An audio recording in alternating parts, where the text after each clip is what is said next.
The world is watching as Donald Trump and Joe Biden face off. It's election day in the U.S. and the decision has people in Windsor holding their breath. I really don't know. Yeah, I have no idea who I would want to win. It's hard to say. I think they're a little bit crazy over there at times. People follow what America does. The whole world looks at America as an example. And tonight we look at Michigan and why it could play a big role in settling the election. On the move. Today could be the final day for those living in a tent encampment near downtown Windsor. A warm one across the region. 13 degrees outside right now. You can get used to those double digits. Colette Kennedy brings the heat in her forecast tonight.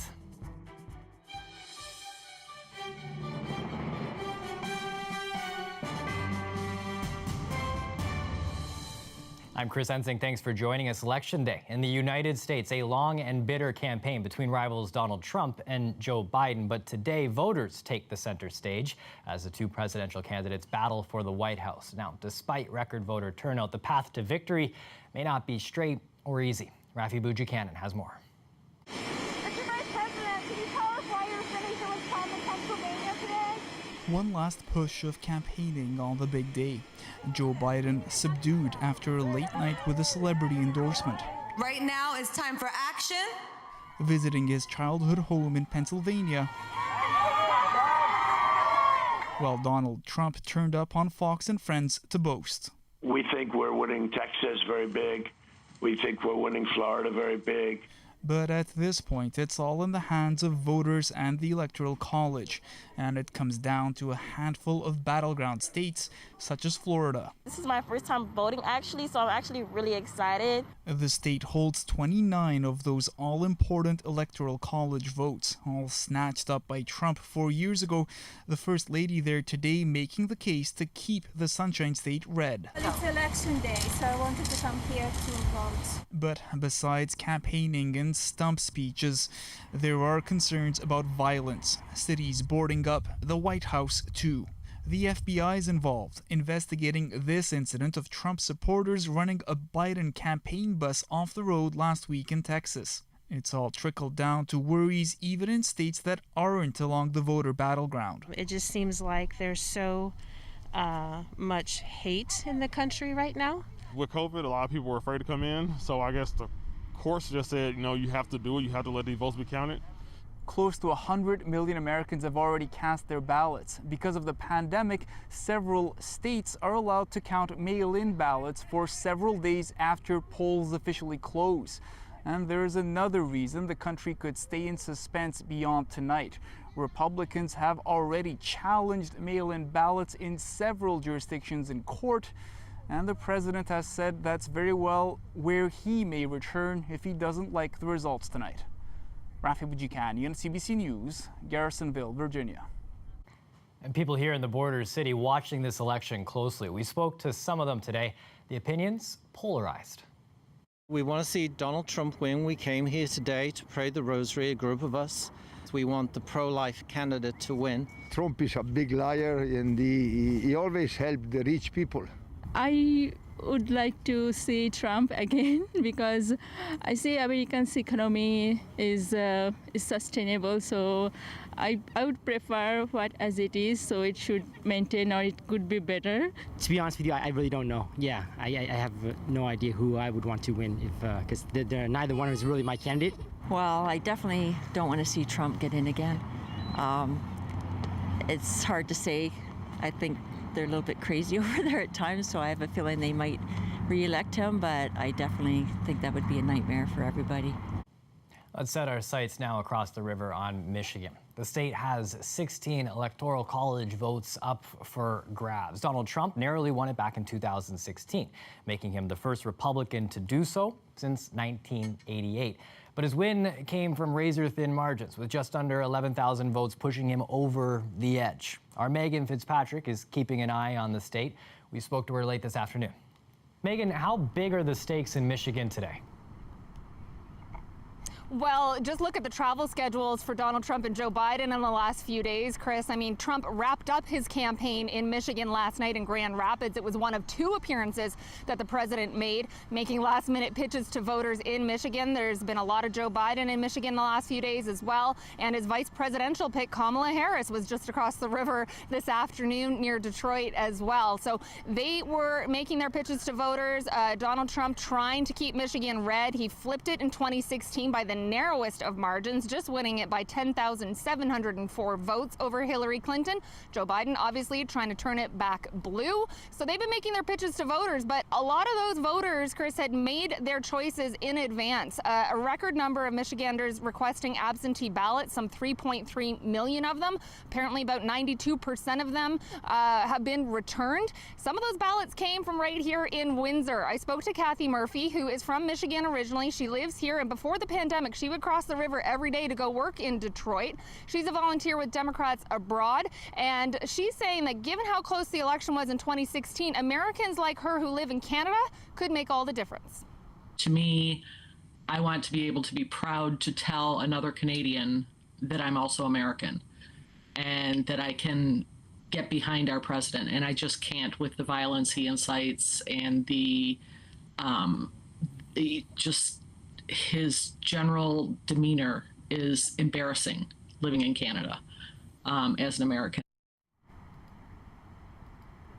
Now, I also spoke to someone from Michigan who lives near Detroit who said the complete opposite, and she couldn't be prouder that Donald Trump is her president. Take a listen to what she told me about voting for Donald Trump. My president, in spite of COVID, in spite of everything, to me, he has showed true leadership. He is fearless with this COVID. Even before he caught COVID, he was out and he was doing his thing. He was out and on the grassroots, on the, out on the circuit. And the other big thing, safety, a concern at this year's election polling stations. Police have been preparing that for all of the days today in Michigan and across the country. But what's happening specifically in the state of Michigan? Well, we know that some police forces have been patrolling polling stations like in the city of Warren near Detroit. The Secretary of State for Michigan, the governor, they've been warning that voter intimidation is a felony. They also tried to ban firearms at polling stations. Michigan is an open carry state, and the existing law is that you can have a firearm openly shown at a polling station. When they tried to ban that, some groups challenged that in court, and they won. So that's been quite a debate in Michigan. There have been concerns expressed by some poll workers and some groups about security at the polls. I spoke to a member of a group called Callers and Lawyers. That's made up of pastors across the United States. I spoke to Reverend James Perkins, who works at a church in Detroit. His church is a polling precinct today. Take a listen to what he told me about some of his concerns for this election. It was a slight concern in 2016, but the tensions weren't as high. Unfortunately, our president has inflamed the country, has divided people, has used a lot of racial rhetoric, and he has outright said to his followers to stand back and stand by. And he has encouraged them to show up at the polls so that they can observe. And so we just want to be there so we can make sure that nobody gets turned away because they were run away. Now, as you can tell from that clip, he is supporting Joe Biden in this election. I checked in with him a few hours ago. He said so far so good at his polling station, and the Secretary of State for Michigan as well, Chris, tweeting that polling precincts in the state are islands of calm. So far, no major incidents reported in Michigan today. There's been an outpouring of community support for up to 100 residents displaced by a weekend fire, a fire that badly damaged an apartment building on Little River Road. The fire marshal says tenants should expect to be out for months. Now, people say that they're getting tons of online support wanting to donate things, but since they've got no home, they have nowhere to put it. Everybody, like all comments, everybody's like, I got beds, I got clothes, I got furniture, what do you need? Like it's amazing. It's absolutely amazing. The only problem with that is right now is a lot of it is the monetary stuff we're gonna have to replace, but we don't have homes to go into yet to be able to put those things in yet. So that's what we're kind of trying to figure out. Number one would be donation drop-off spots. So I think for us, it would be a great time to highlight small businesses in Windsor that want to be promoted, because right now everybody's been hit due to COVID. So if anybody has that little extra space that we could put a few boxes. Take a look at this photo here shared by the fire marshal. They say the investigation is complete, showing that the fire, which destroyed the section of the roof there, started on a third-floor balcony. Damage estimated at $1.5 million. Now, the fire department canceled scheduled pickups for people to be able to come and salvage some of their things. Residents received calls from global management saying that they could book times to get essential items out of their units tomorrow, and they'd be let in to get the rest of their things sometime next week. We did hear from the company today, which has been declining any sort of comments to the media up until now. It said it is with relief that there were no injury to tenants or pets. We're unable to comment on specific details pending further investigation. We've been in constant contact with displaced tenants and making every effort to accommodate their needs. Let's turn now to the latest on COVID-19 cases in our area. Another group of students sent home after a classmate tested positive at a school in Tecumseh. Dozens of students sent home from St. Peter Catholic Elementary School, 44 in total. Now, that includes students from that class, those who took the same bus, and the Latchkey Daycare program.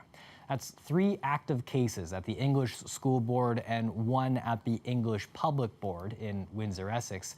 5 new cases of COVID-19 announced in Windsor, Essex today. Like yesterday, as Dr. Ahmed described, a diverse range of case types. Late yesterday, the University of Windsor also confirmed a case on campus, saying they're off campus right now isolating. Wouldn't say if it's a staff member or a student. And a quick look at the cases in Chatham-Kent showed that it's starting to stabilize. The outbreak that started at a church in Blenheim that can be traced to dozens of cases. There's no new cases that were announced today. A local group is helping some of the city's most vulnerable citizens find a new place to stay. They've been living in a tent encampment near downtown, but they may soon be out of the cold. Stacey Janzer now live tonight near where that tent community is. Stacey, why is this happening now? Well, Chris, behind me through those trees is a ravine where people, many for months, have been living in a community of tents, and they fear they'll soon be forced to leave. CBC News was not able to confirm that, but a group called YQG Cares is so concerned that they've been able to secure some more permanent housing for the people here. Different circumstances have brought them here, but today may be their last. I'm going down here like going on 3 months now.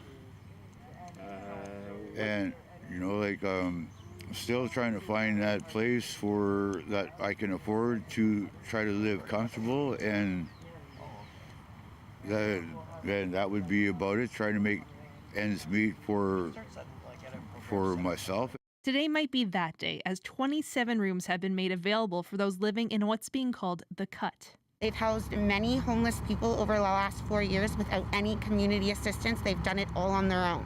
They're amazing people. But it's not quite as simple as that.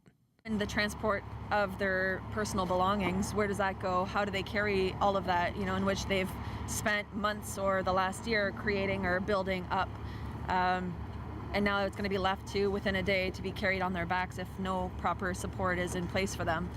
Then, of course, there's rent to pay, $500 a month. But housing doesn't mean everything will work out. That's why each of these women partnered up with someone experiencing homelessness. We would be responsible, because that's the main thing of keeping someone housed, is to continue to check in on them, make sure medications are being taken, make sure that the rent isn't getting, not getting paid. It's unclear how tomorrow will all play out, but this group of women are hopeful this open door to a new life will be the change those living in the embankment need. It's not like we're begging or asking for handouts or anything, you know, but it's just that, you know, like, everybody needs their own space and their own time to figure out their own path, you know. YQG Cares is a small group of women. Some of them actually just walked in just before we went live to check on the people here. And they say that group, they come once a day to check on everyone here and make sure they're doing all right. What they say the people here need? More advocates, and they want the city to do a lot more for the people living here. Chris? Thanks to Stacey. The CBC's Stacey Janzer live tonight. Another look outside, as you can see a bit of the wind and the clear skies as well. Turns out we're about to enjoy a little bit of a heat wave. Colette Kennedy is going to break that down next.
A lot of eyes on the U.S. as they head to the polls. People concerned what could happen after a winner is declared. John Wing, a Canadian comedian living in a suburb of Los Angeles, originally from Sarnia.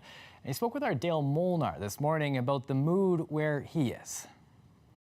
People are frightened, mostly. I have a friend in Montana who writes about militias and groups that believe the government has no sway over them, and she's frightened. We chatted last night for a half hour, and she's incredibly frightened. The thing that worries me today is if there'll be a shooting at the polls, because I mean, Michigan, the state Supreme Court said open carry was okay for the polls. No, but I'm really afraid that emotions will run very high at the polls, especially if people are in line for 3, 4, 5 hours and people start arguing with them or people start trying to intimidate them. It could get very ugly today.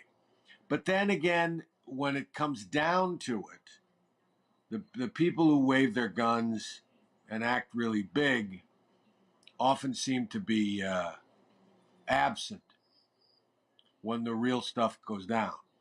The stress is so natural now, has been within you so long that you don't even recognize the level you're at.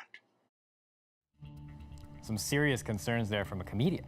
Now, we will have a special live program for you on what could be a very long U.S. presidential election night. The Nationals' Adrian Arsenault, Andrew Chang, and Ian Hannah-Mansing, they're going to start at 8 p.m., anchoring our CBC News reporters like Susan Ormston, Paul Hunter, on the ground in the states that matter. That's going to be followed by a CBC News special after the vote starting at midnight. And then 3 a.m., our CBC Morning Live team is going to be on the air. You can find it all on CBC News Network.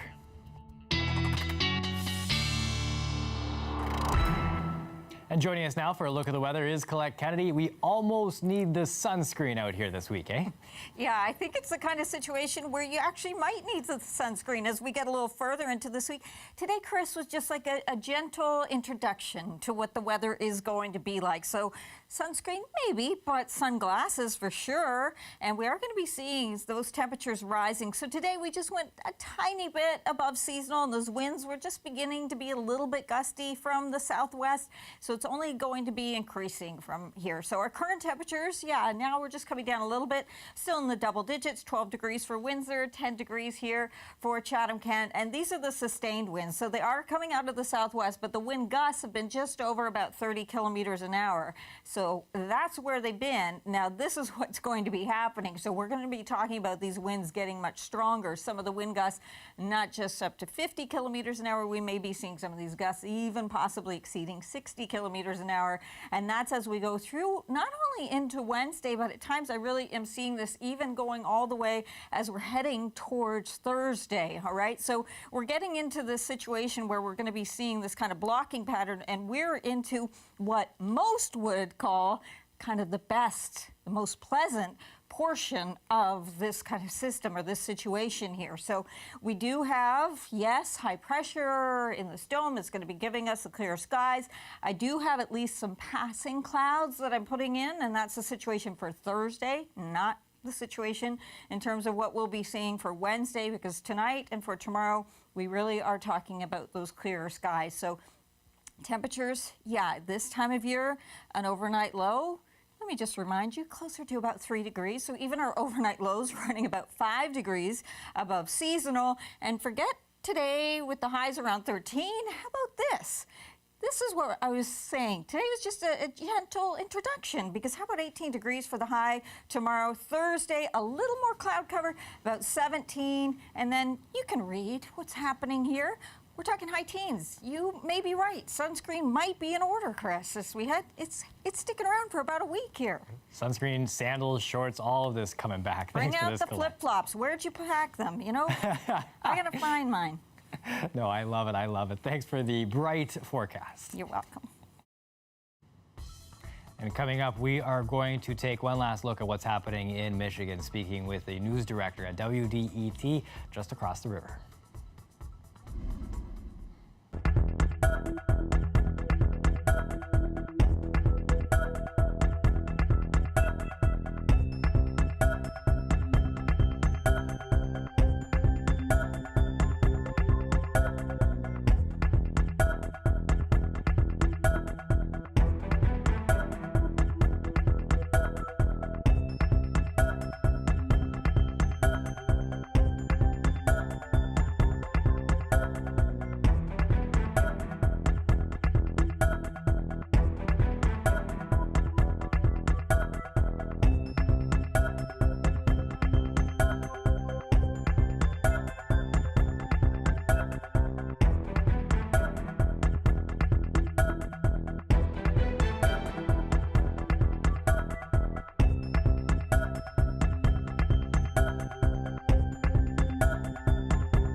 Turning back to the story that has the whole world watching tonight, the U.S. election, specifically that race across the river in Michigan.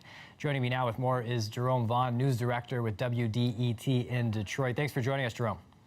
Anytime, Chris. What are you seeing today in Detroit? How are things going at the polls? Things are going remarkably well. All of Detroit's precincts open on time for the first time in a number of elections. We're not hearing any word of big problems. We're not hearing any word of, threats of intimidation or anything like that. Lines vary greatly because so many people voted by absentee. Some lines are extremely short and some might take you about 15 minutes to get through. But in all the cases, things are running pretty smoothly. And smooth today. There's also a lot of focus, too, on Michigan from both parties. The Democrats' Vice President nominee Kamala Harris in Detroit, President Donald Trump in Grand Rapids late last night. Why such a focus so close to Election Day? Well, Michigan 4 years ago was won by President Trump by, fewer than 11,000 votes. And so this is one of those races when they have an understanding that every vote is going to count. Michigan has 16 electoral votes, and that is going to be a key number in helping either of the candidates get to the 270 electoral votes they need to win the contest. So the candidates have been spending a lot of time in Wisconsin and Michigan and Pennsylvania to really shore up those states. Michigan always an important part of the ballot. Michigan, the state itself, people are voting for their president, but a lot of other stuff on the ballot as well. Anything that stands out when you look at possible change as it relates to the entire state? Well, one of the races that's really tight is the race for a U.S. Senator. Gary Peters, the Democrat, is the incumbent. He's being challenged by Republican John James, and that's a very tight race, a surprisingly tight race. And so that's one we're watching very closely. The rest of the country is watching that very closely as well, because if John James wins, it's going to be very hard for the Democrats to retake the Senate as a whole. There are a couple of more congressional races that folks are really watching. One's on the west side of the state, a couple here in Metro Detroit, that could really affect the balance of power in Washington. Now, once again, we are going to have you covered from a Canadian perspective. Special live programming of this presidential election night. The Nationals' Adrian Arsenault, Andrew Chang, Ian Hannah-Mansing starting their coverage at 8 p.m., anchoring reporters like Susan Ormiston, Paul Hunter, Stephen D'Souza on the ground in the states that matter. Now, that's going to be followed by a CBC News special after the vote starting at midnight. And at 3 a.m., our CBC Morning Live team is going to be on the air as well. And if you're looking for more local coverage, our Windsor team is going to be updating a special live blog on our website, cbc.ca/Windsor. You can find that location where you'll see all of our tweets going into about what's happening here and the angles that you'll want to know about when you wake up tomorrow morning. That's it for us here. Thanks for watching, and make sure you and your family have yourselves a wonderful night.